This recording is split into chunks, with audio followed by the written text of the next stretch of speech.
the Prime Minister accepts, in relation to the 2019 Act, that A, subject to Section 1, subsection 5, in the event that neither of the conditions set out in Section 1, subsection 1 and 2 is satisfied, he will send a letter in the form set out in the schedule by no later than 19th October 2019.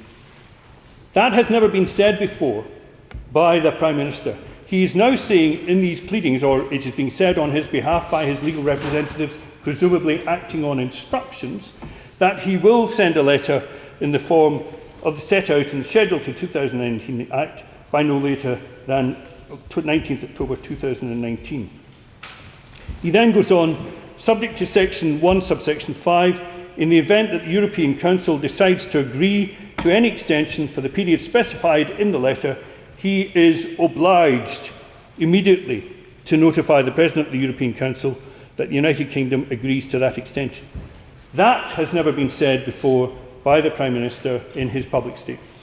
It then goes on, subject to Section 1.5, in the event that the European Council decides to agree to an extension until a date other than the date specified in the letter, he is obliged to notify the President of the European Council within the period specified in Section 3, subsection 2, that the United Kingdom agrees to that extension. This obligation being disapplied if the House of Commons has decided not to pass a motion of the kind specified in Section 3, subsection 3 of the Act. And finally,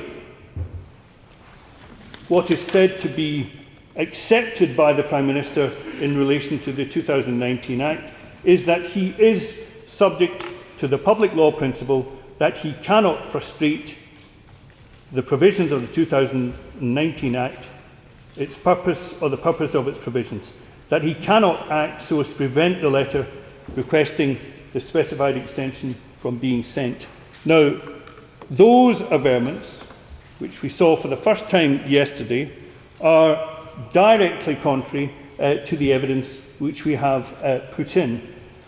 But not only are they directly contrary to the evidence which we put in, but they're directly contrary, it appears, to what the Prime Minister was saying to Parliament yesterday, even in his statement, when he says, if our European neighbours choose not to show a corresponding willingness to reach a deal, then we shall have to leave on the 31st October without an agreement, and we are ready to do so.